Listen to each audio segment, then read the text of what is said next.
and welcome back to our channel. Ayaw mo kalimot o pag-subscribe o pag-click sa notification bell below para sa new updates sa atong YouTube channel na Radyo Drama Bisaya. And daghang salamat sa inyong pagpadayong pagsuporta o pagpaminaw sa atong Radyo Drama Bisaya. Just chill and relax and enjoy the show. Hinuwaman nga pangandoy. Oh, diyan ang mahilak ka man. Nga nung ingon man ininay. Kung kanus alibre na unta bigduha sa akong mahal. Pero kasakit ba sa kamatuoran nga akong atubangon? Sakit kaayo, nay. Marag dili gid nako madawat. Anak, dili nimo kagustuhan ang nanghitabo. Pero ang akong amahan mao'y nakaingon. Nga nung nahimong miserable ang kinabuhi sa akong mahal. Hazel, anak. Laliman ka, nay. Ang tinuod nga tag-iya sa asyenda nag-antos. Samtang ako, nagdako nga pinatuyangan sa gusto. Nagdako nga wa kay problema unsay ka noon. Hugasa kong ipalit sa akong mga kinahanglanon. This is unfair! Gihigugma ka ni Milan, Hazel. Ako masabsi ang gihigugman ay. Bisan ganig supak ang akong demonyong amahan nga makigsuod ko sa mga giingon iya mga saop. Pero ako igsapayan o sa may kahimtang sa akong mahal. Gisupak ko ang iyang mando o gipadayon ko ang pagkikugma sa akong mahal. This is unfair! This is unfair!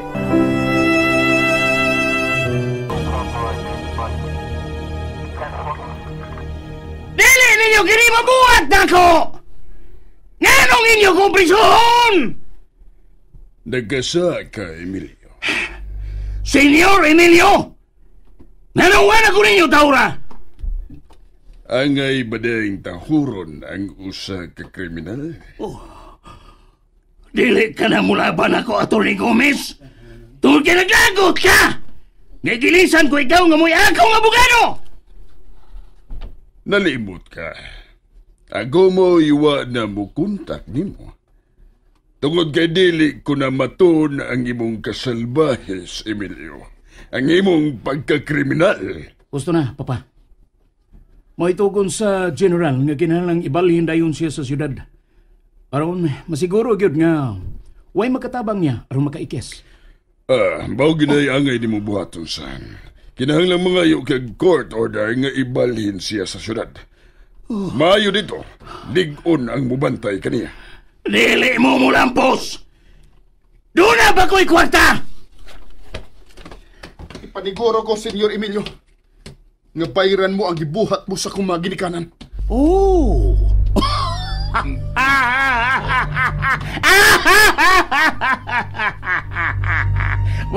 Ang kasaop!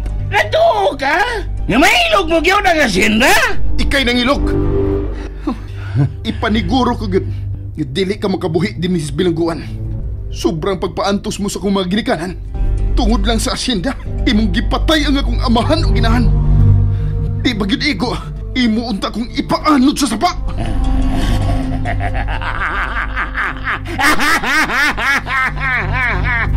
Ikaw mao'y demonyo! Kay patay ka naman unta, pero nganong nabuhi ka pa?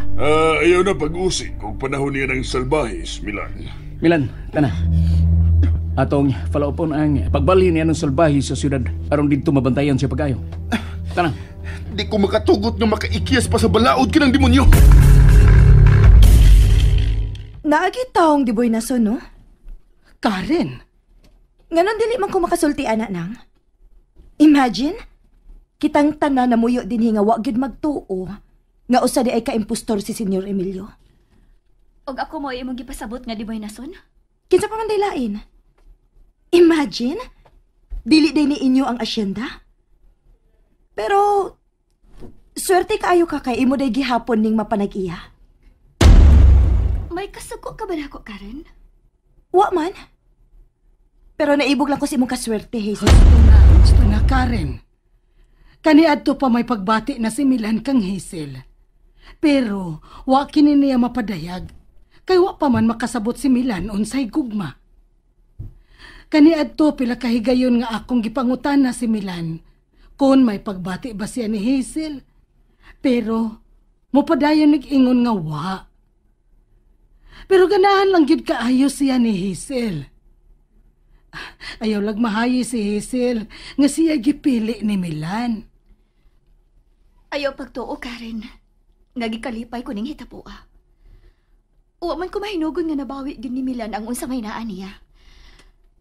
Pero gisakitan ko. Sakit unaon-naon nga ako pang mga ginikanan ang naghimo nganong nahimong miserable ang kinabuhi sa akong mahal. Pero tinud-anay kong nahigugma sa akong mahal, Karen. Sa dihang namatud-an na mo ang among mga pagpati. Sa dihang nakasiguro gud mi nga malipayon mi sa relasyon. Wa gid mi magunahon na unsay among kahimtang. Ang importante ra gyud para namong duha nga mahatagan og kagawasan ang pinitik sa among kasing-kasing. Mipitik sa dang akong kasing-kasing. Okay, ako ning kasing-kasing. Ako ning pasagdan nga mupitik ngadto kang Milan.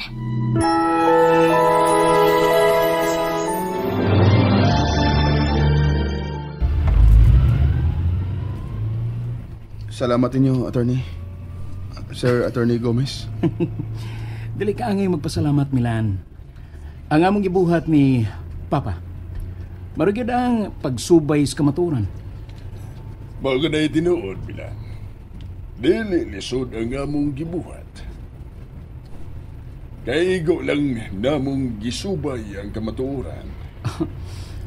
Og ikaw ang nag-inusarang manununod sa namatay mong mga ginikanan nga mo'y tag-iya sa asyenda. Di, imo gyud na. Ang tinuod, mangita gyud og lusot. Sa dihang gidool ni Sir Dean ang imong kaso, dali ko ning gisusi sa Bureau of Lands. Og sobrang kalipay nga akong gibati. Sa dihang ako nakita nga wa gyud mausab ang titulo sa asyenda. Ang bugero lang yun si senyora. Nga nung mutahod pamanday ko niya nga dili man siya atong amo. Uso ka, pa? Ang bugero lang yun siya. Sa dihang akong gipugos aron ibalhin na ang titulo, mikuha hinog abogado dito sa Manila. Natural nga mukuha siglain pa. Kay nahibaw man siya nga dili gid mausab ang titulo kung dili kini doktoran. Kung dili sila maghimo og fake nga titulo. Doon na lang ko gikagulaan karon, Attorney. Ah? Oh, unsa pa may imong gikagulaan, Milan? Ang akong mahal, si Hazel. Unsa imong problema? Tingalig iya kong bihaan. Milan, nahigugma man ka siya nimo? Wa siya magpanako pagtugyan siyang kaputli nga rin ako. Oh, mao man din na. Let your love prevail. Nahadlok lang ako nga mubatig kauwaw ang akong mahal sa panghitabo. Sa iyong gibuhat nga pag-ikis gikan sa among pagbantay niya aron ka luwason. Way katarungan nga dili siya mo sabot, Milan. Pero wa pa ko masayod, Attorney. Unsaon ko sa pagpasabot niya. Nagmahay ko nganong wa ko siya sultihidan sa mga paghitabo. Bright si Hazel, Milan. Makasabot ra siya.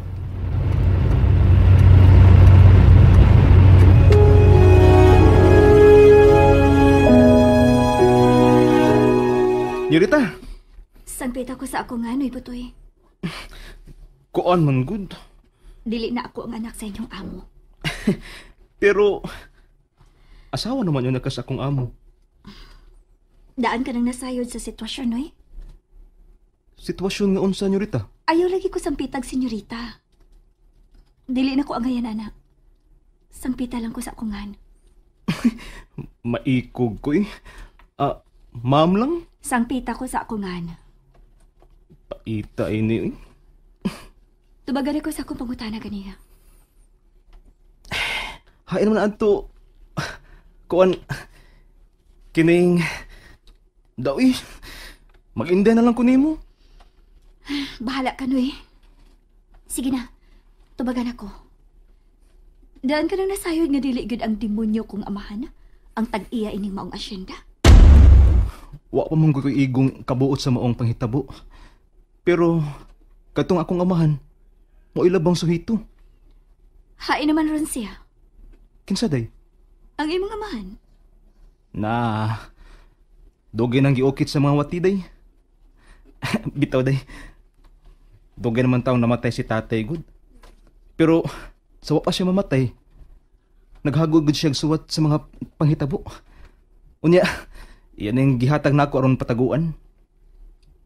O nahibaw ka? Nagilihok na ni Milan ang pagsubay sa ilang asyenda? Kuan day. Naibaw. Ako ra day mo iwag yun naibaw. Ay, day. Nanas sila si Dong Milan. Kauban ang amahan og anak nga abogado. Ang nganong niyaman mo sa silong? Nganong wa maka mupahuway sa imong kwarto? Abi na ako. Wa tay limdanay sa usag-usa. Abi na ako. Sa pagsangpitay na itong mahal. Gikan kit sa atong kasing-kasing ang kahulugan sa mahal. Tepa. Nganong magkamahal? Gisakitan ko. Naiba akong sakitan kagad. Pero mahadlok sa kong mutog animos tinuod. Kay kamo mo'y naiko sa kamatuoran nga gusto kong palutawon. At our expense? Milaban ka sa imong amahan. And that's it, everyone. Stay tuned for the next episodes. Bye!